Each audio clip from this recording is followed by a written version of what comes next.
Nelson Mandela का कथन है, मैंने गोरों के प्रभुत्व के खिलाफ संघर्ष किया है और मैंने ही अश्वेतों के प्रभुत्व का विरोध किया है।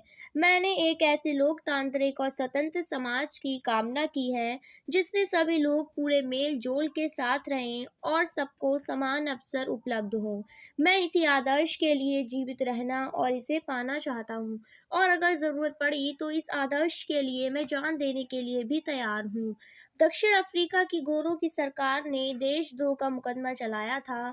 उन्हें और 7 अन्य नेताओं को 1964 में देश में रंग-भेद से चलने वाली शासन व्यवस्था का विरोध करने के लिए आजीवन कारावास की सजा सुनाई गई थी। अगले 28 वर्षों तक उन्हें दक्षिण अफ्रीका की सबसे भयानक जेल रोम्बेन द्वीप में कैद रखा गया था।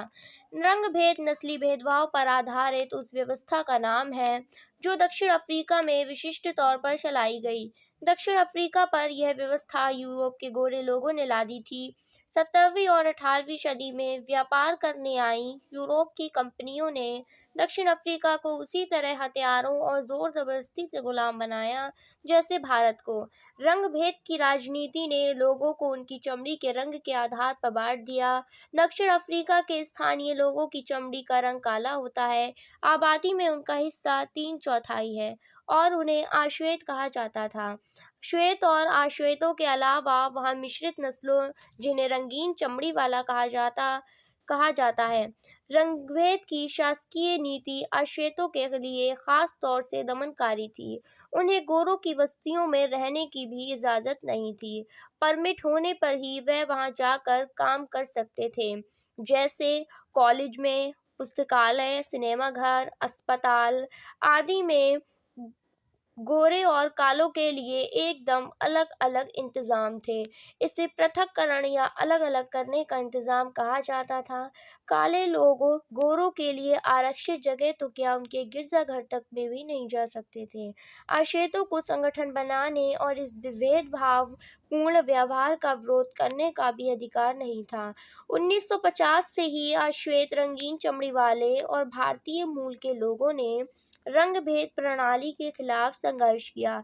उन्होंने विरोध प्रदर्शन किए और हड़तालें आयोजित की। भेदभाव वाली इस शासन प्रणाली का विरोध करने वाले संगठन अफ्रीकी नेशनल कांग्रेस के झंडे तले एकजुट हुए और कई मजदूर संगठन और कम्युनिस्ट पार्टी भी शामिल हुईं। रंग-भेद के खिलाफ जब संघर्ष और विरोध बढ़ता गया तो सरकार को यह एहसास हो गया कि वह जोर जबरदस्ती से आश्वेतों पर अपना राज कायम नहीं कर सकती। इसलिए गोरी सरकार ने अपनी नीतियों में बदलाव शुरू किया, भेदभाव वाले कानून को वापस ले लिया। 28 वर्ष तक जेल में कैद रहने के बाद नेल्सन मंडेला को आज़ाद कर दिया गया। आखिरकार 26 अप्रैल 1994 की मध्यरात्रि को दक्षिण अफ्रीका ने गणराज्य का नया झंडा लहराया और यह दुनिया का एक नया लोकतांत्रिक देश बन गया। रंग-भेद वाली शासन व्यवस्था समाप्त हुई और सभी नस्ल के लोगों की मिली-जुली सरकार के गठन का रास्ता खुला।